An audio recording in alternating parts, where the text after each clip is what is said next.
कि सारी नदियों में 12 महीना पानी भरे रहना चाहिए, नदियों को 12 महीना बहना चाहिए, हमको ऐसा काम करना है, ये निर्धारित किए, है ना। फिर इसके बाद क्या पता चला कि ये काम तुम लोग अकेले नहीं कर सकते, ना मैं अकेला नहीं कर सकता। इसके लिए हमको पूरे दुनिया के लोगों की ज़रूरत पड़ेगी अगर ऐसी व्यवस्था करनी है कि नदियाँ 12 महीने बहे, बरमासी हो जाए, तो हमको क्या करना पड़ेगा, पूरी दुनिया को अपने साथ जोड़ना पड़ेगा। तो कैसे वाली बात आज बता रहा हूँ। इसमें है सबसे बड़ी बात शब्द ब्रह्म।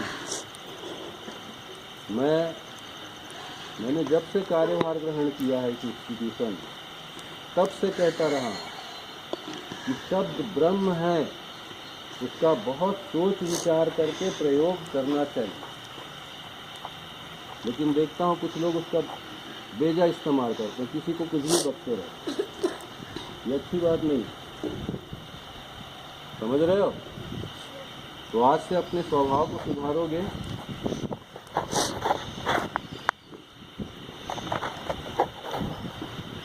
तो शब्द ब्रह्म को मैं वेद और पुराण के आधार पर समझाने की कोशिश करता हूँ तुम लोगों को। ध्यान से सुन।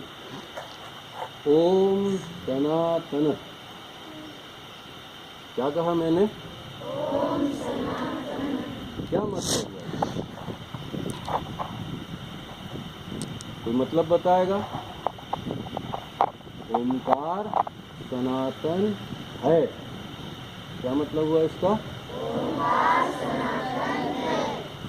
अब इसमें ओमकार क्या है? शब्दों के हिसाब से सोचो, उसमें 3 वर्ण हैं, अ, उ और म, 3 अक्षर हैं। इसमें अ का अर्थ है अंतरिक्ष, जो मेरी समझ, अ से अंतरिक्ष, उ से ऊर्जा और म से महाकाल। इन शब्दों को तुम लोगों ने सुना है, ऊर्जा जान सुने हो, अंतरिक्ष सुने हो, है ना, महाकाल को भी सुने हो, लेकिन अर्थ उनका वैसा नहीं है जैसा तुम समझ रहे हो। ओमकार शब्द में जो प्रयुक्त, साइंस में स्पेस अंतरिक्ष को कहते हैं, लेकिन यहाँ जो प्रयुक्त अंतरिक्ष है वो ऐसा है जो साइंस के स्पेस को भी जगह देता है। अंतरिक्ष का मतलब रहने के लिए जगह, स्थान मिलना चाहिए, जहाँ तुम पड़े हो वहाँ पे भी अंतरिक्ष। लेकिन पुराणों में जो अंतरिक्ष प्रयुक्त हुआ है वो विज्ञान के अंतरिक्ष के भीतर भी व्याप्त है और उसके बाहर भी व्याप्त। समझ रहे हो? ऊर्जा का मतलब कौन बताएगा? कोई बता सकता है? हाथ उठा। ऊर्जा किसको कहते हैं? बहुत रटे हो। सोलर एनर्जी ऊर्जा का रूप है। ऊर्जा किसको कहते हैं? सूर्य भी ऊर्जा का साधन है। गर्मी भी ऊर्जा का रूप है। ऊर्जा का आसान सा सीधा सा 2 शब्द में मतलब है कार्य करने की क्षमता, उसी को ऊर्जा कहते हैं। सूरज भी काम करता है,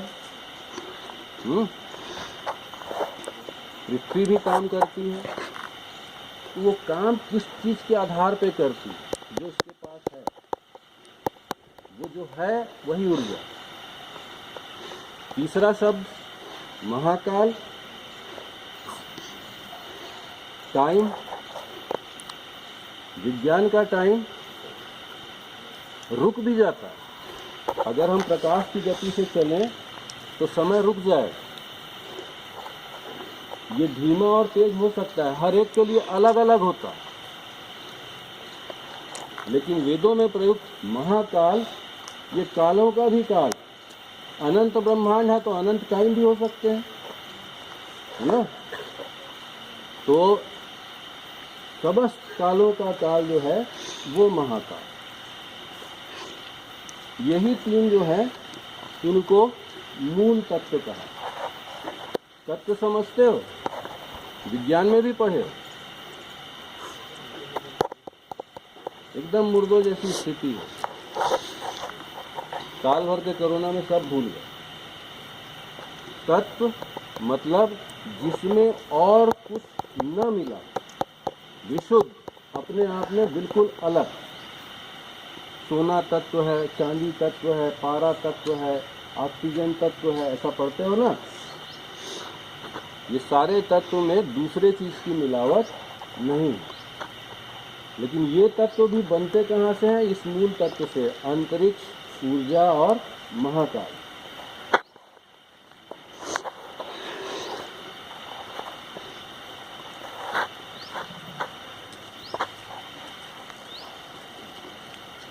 अब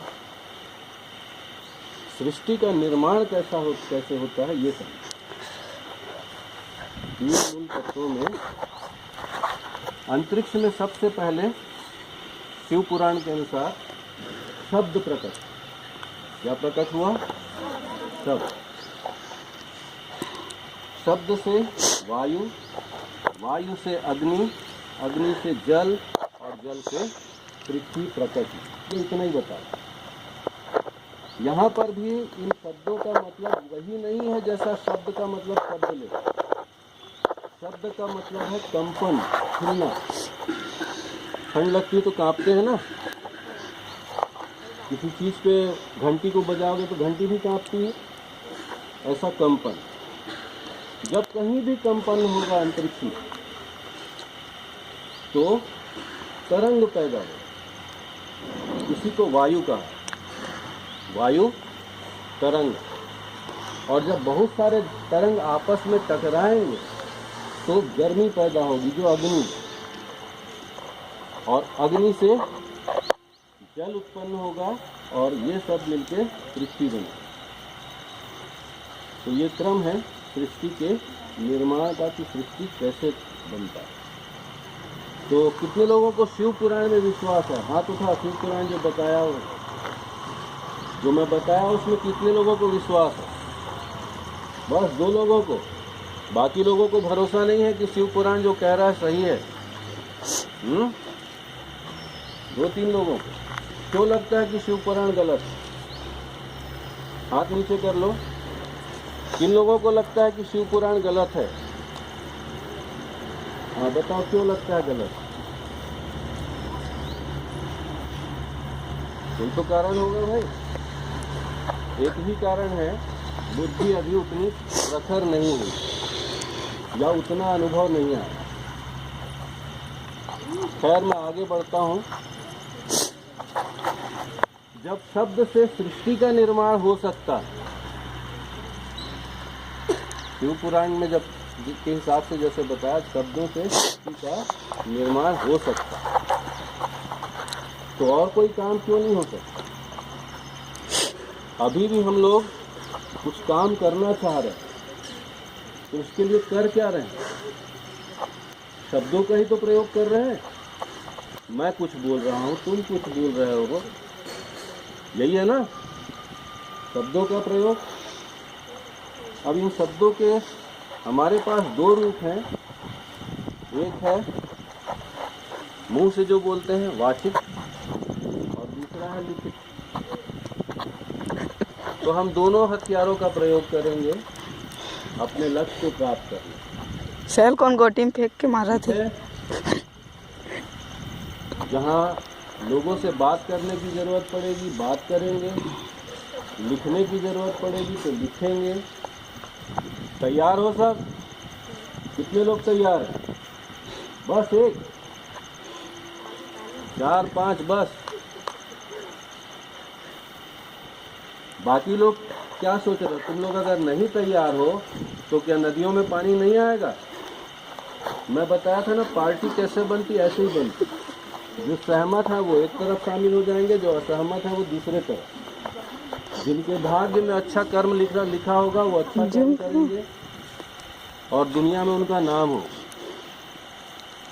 ये वीडियो YouTube के लिए भी है, वहाँ भी लोग देखेंगे। हाँ, इतने लोग असहमत है कर, अच्छी बात है।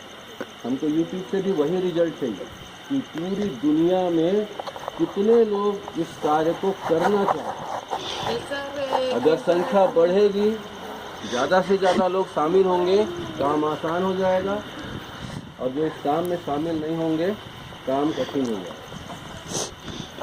तो अगर YouTube में अगर कोई देखें, उन दर्शकों से भी मैं अनुरोध करना चाहूँगा, यदि आप इस कार्य में शामिल होना चाहते हैं तो यस टाइप करें कमेंट में, अन्यथा नो टाइप। धन्यवाद। बंद करेंगे।